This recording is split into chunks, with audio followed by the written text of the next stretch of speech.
ముఖ్యముగా నేడు గురుమాల గ్రామస్తులైన గారి అర్జీ విషయం ఏమనగా తమ కుమారుడైన సిద్ధయ్యను కందిమల్లయ్యపల్లె మఠాధిపతులైన శ్రీ విరాట్ పోతులు వీర బ్రహ్మేంద్ర స్వాముల వారు మహమ్మదీయ మతము నుండి హిందూ మతములకు చేర్చుకున్నారనే విషయమై మీతో చర్చించవలసి ఉన్నది. అయితే వారు హాజరైనారని పిలిపించమా? అస్సలాం అలైకుం. మొహమ్మదీయ మత కాజీని అయితే ఎన్ని నిమిత్తం అర్థించింది మత సంబంధమైన అత్యవసర విషయాలు బాధిత వారితో మాట్లాడమని వచ్చింది. అయితే వెళ్ళి మాట్లాడించండి. ఆదామర్జోలమ్మన ఆదామర్జో నేను ముస్లిం మత కాజీని. అలా కూర్చోండి. కాజీ సాహెబ్ గారు మాతో మీకేం అవసరమో త్వరగా తెలియండి, ఇప్పుడే నెరవేర్చేదను. జాపన నా స్వయం విషయమై నాకేం అవసరం లేదు. కానీ నిన్నటి రోజున మన గ్రామం వెలుపల వీరబ్రహ్మం బదులుగా గ్రామం వెలుపల చెట్టు కింద కూర్చొని తాను ముందుగా మాట్లాడమే కాకుండా ఇతర మహమ్మదీలను పేరు తీసుకొని వారికి బోధించి మత ప్రతిష్ఠ చేస్తున్నాడు. తక్షణమే వారిని పిలిపించి సరైన శిక్ష దింపజేస్తాం.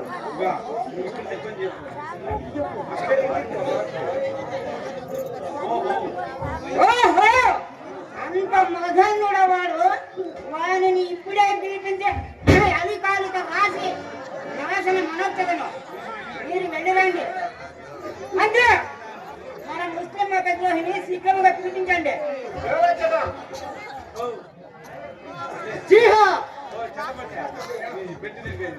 వెళ్ళి మన గ్రామ పుష్పాల చెట్టు కింద కూర్చుంటే ఇందులో వేసేదాన్ని శీఘ్రముగా పిలుచుకొని రమ్ము.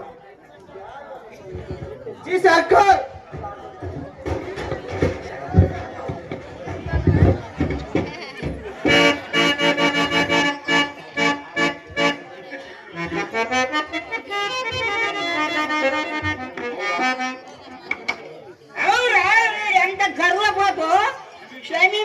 అట్టి ముస్లిం మతద్రోహి నేరస్తుడి అని కూడా తాను నిలకైనది రాజస్థానమని ఎరింగియో అవిధేయుడమై నిర్భయముగా నిర్లక్ష్యము చేయొచ్చు నాకు సలామాన చేయక జపమాల తిరుగుతూ ఏదేదో లోలోనే గణపడుతున్నాడే ఎవడురా నీవు? యహాపన ముడిమాల గ్రామస్తులకు దూరేకుల పీన సాయకారి తనయాడి అని సిద్ధయ్యను శ్రీ విరాట్ కోహ్లీ వీర బ్రహ్మేంద్ర స్వాముల వారి ప్రియ శిష్యుడు. దూరేకుల వాడవైతే నీకు మత విరుద్ధమైన విచిత్ర వేషం ఏమిటి? రాజా, ఈ సర్వ ప్రపంచమంతా ఒక జగన్నాటక రంగస్థలం. ఇందులో 84 లక్షల జీవరాశులు ఉత్కృష్టమై అందొక్కటి ఒక్కొక్క వేషమే ఇది. వారి వారి పూర్వార్జిత వాసనలచే వాటికి తగిన పాత్రలను ధరించి వారిని అనుసరించి నటించి వెళ్ళుచుందరు. అందులో నేనొక్కను ఇందులో విచిత్రమేమున్నది? అయితే నీ ఒక మహమ్మదీయ వేషధారి కదా, మరి మహమ్మదీయ మతం విడిచి హిందూ మతం అని అలా స్వీకరించింది. ప్రజాపాలక పరమేశ్వరుని సృష్టిలో నీ మతము నా మతము భేదములు లేవు కదా.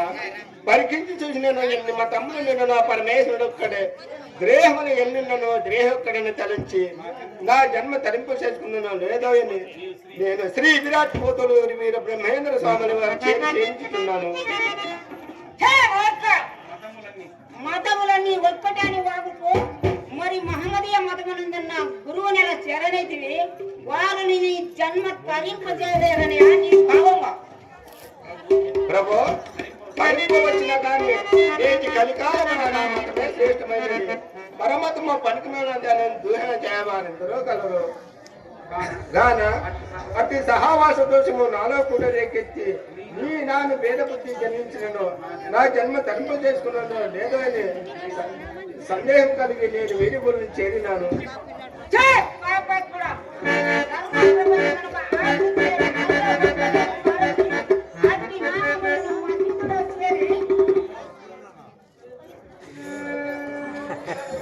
నమోదు చేయక నానా వివిధ రూపనామములతో లెక్కలేనని దైవముగా హిందూ మతమనందు చేరినావు. ఇందులో నిన్ను తరింపజేయ ధైర్యం ఎవరు తెలుపురా పాపే? ప్రభు పొరపడుతున్నారు. పిండి వంటలో పలు రకములైనను అన్ని మొదల పదార్థం ఒక్కటే, మార్గములైనను గ్రామం ఒక్కటే, తత్విదంబల వివిధ నామం పిలువబడే శ్రీ విరాట్ అక్కడే కదా. ఎవరికి ఏ మతము ఏ నామం గురించినో దానినే తెలిసి జన్మ తరింపు చేసుకోవచ్చును.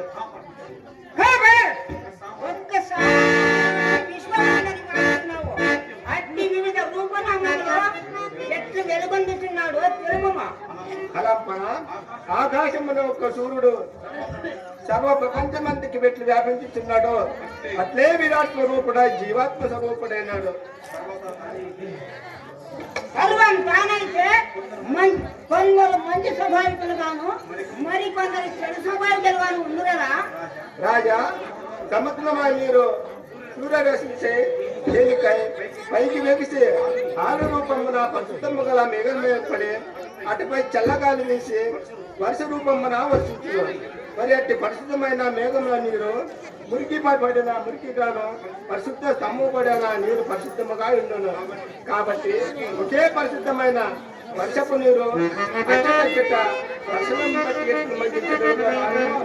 అదే మానవులు కూడా వారి వారి పూర్వాచిత పాపపుణ్యములు బట్టి కొందరు మంచి స్వభావికులుగాను మరికొందరు చెడు స్వభావికులుగాను ఇందులో. అయితే అన్ని తెలిసిన వాడుపై ఇంత అహంకారమై నాకు సలామైన చేయక పెద్ద చిన్న అనే తారతమ్యమే ఏమీ లేక నాకు సలామైన చేయకపోతే ఏ చే సలామ మక్కుడు దేవుడు తప్ప అన్నీ భరింపలేదు. ఓహో, నీ వంట శక్తి సంపన్నుడవా? నీ గురు దయ స్వరూపుడా? వీటి మాయ మాటలు నాడి ఎందరైనా అమాయకులను సరిచేసుకొని మోసపుచ్చి వారిని ఏమేమో బోధించి మన ముస్లిం మతానికి తీరని కళంకము తెచ్చినావు. ఈ పేరు శిక్ష విధించవలేను. రాజా గురువుల చిత్తం మాన్యం ఏంటంటే మీరు ఏ శిక్ష విధించినాను అనుభవించదు కానీ ఒక్క మాట ఆలోచించము.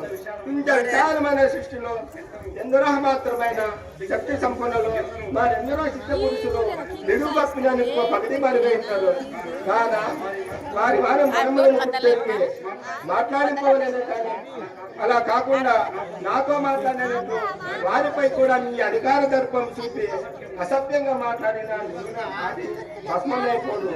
కాబట్టి ఇక ముందే నా జాగ్రత్తగా ప్రవర్తించండి.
అయ్యో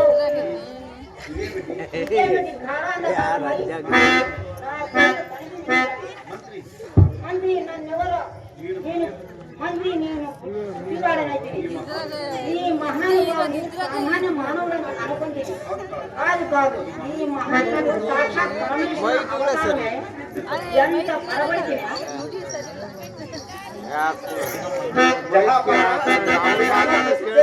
సామాన్య మానవులు కాదు సాక్షాత్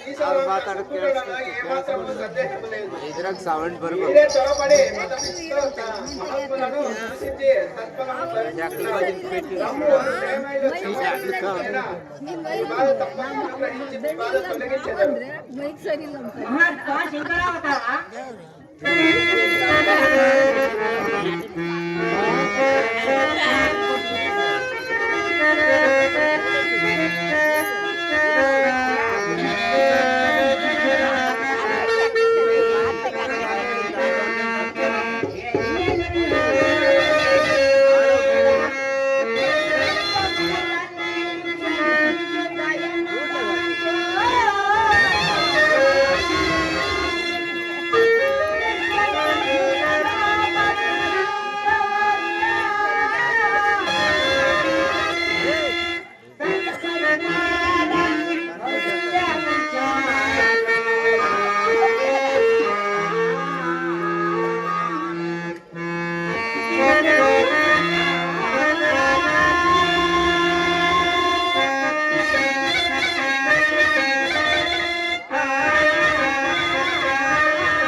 కష్టం అతి త్వరగా తొలగిపోవాలి. దేవా పరమేశ్వరుడా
క్షణములో నా దేహబాలం అంతా కరిగి నా కన్నులు చక్కని కాంతితో కనిపించుతున్నది.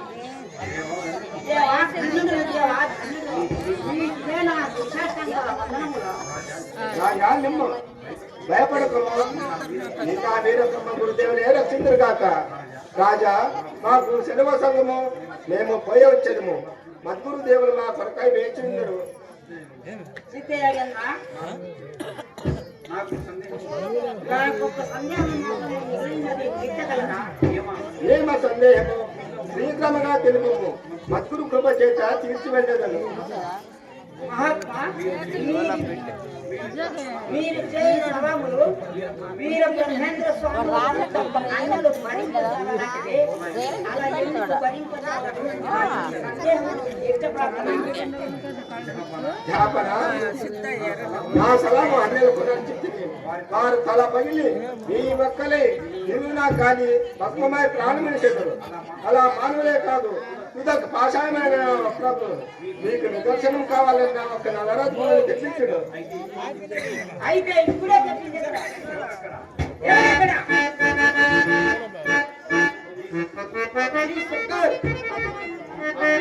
ఆ కనిపించి నల్లరాజు గుణము తెచ్చి ఈ సిద్ధయ్య గల వారి ముందుకు చిత్తము ఓ విరాట్ కోతుడు వీర బ్రహ్మేంద్ర అవతార, అఖిలాండ కోటి బ్రహ్మాండ నాయక మద్గురు దేవ, పాదూష గారిని చేయ సలాము పరీక్షింపదలినారు. కాన వారి కోరికానుసారము మీ నామ మహత్తును జగత్తుకు వెల్లడి చేసే నిత్యము నేను రాతకును నమస్కరించుతున్నాను. రాజా, చూసిరా, అందులోకే నేను ఈ సలామన్నది పడేది. మహాత్మా, వీరికి ప్రత్యక్షమైన మహత్తును చూపిన వాటిని తలనైన కని విని ఎరుమను. అయితే నా సుఖతపలు విశేషించగలిగితే దేవా, మీరింతటి శక్తి సంపదలో స్వప్నమందైనా తలంచలేదు. ఈ మహిమాదితులైన మిమ్ము నా మాట పిల్లతో దుర్భాషలాడిన రాజా, మేము ఇందులో నా మహత్వం ఏమీ లేదు. అంతే ఆ వీరబ్రహ్మ గురుదేవునే మహిమే కానీ మీరు నన్ను ఏమీ దూషించలేదు. ఒకవేళ దూషించాను నాది ద్రేహునికై కానీ ఆత్మకు సంబంధం లేదు. దీనికై మీరు ఏమీ బాధపడతాము. స్వామి, నా గడసారి కోరిక మీ దివ్యానుగ్రహం నన్ను మీ శిష్యునిగా చేసుకొని జన్మ తరింపజేసుకొని ప్రార్థించదా. అలా మద్గురు దేవుడు ఒకరి నుంచి చిన్న చేసుకున్నంత అధికారం నాకు ఇవ్వలేదు. అలా ఎవరు నేను చేసుకుంటును? గురుద్రోహిని వారు కళ్ళకు దూరం అయిపోవటే కాక గురు శాపాగ్ని గురైన కష్టాలు పాలవుతున్నాను. గురు శాపం అనగా సామాన్యం కాదు. 33 కోట్ల దేవతలు ఒకేసారి కలిసి శపించిన శాపమునకు విముక్తి ఉండడేమో కానీ ఒక్క గురుదేవుడిచ్చిన శాపముకు తిరుగులేదు. తీరవలను. మీరు అలా శిక్షణ కావాలన్నా మద్గురు దేవుల ద్వారానే కొన్ని దినములు మీరు చింతనైందరు.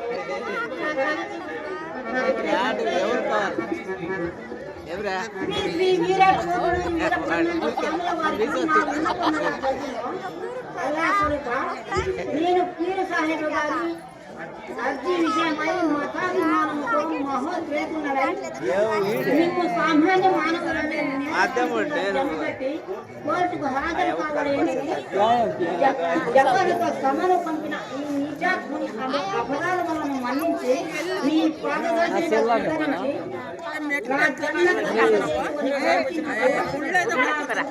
ఏదో తీసుకోపోదాం. ఇది 2 క్యారెక్టర్లు అంతే, మిగతా వాళ్ళందరూ చూసుకోండి. వెళ్ళిపోతారు. నేను పోయి వచ్చిన శనివ సంగమో నీకు శుభమగలు. వెళ్ళిరండి స్వామి.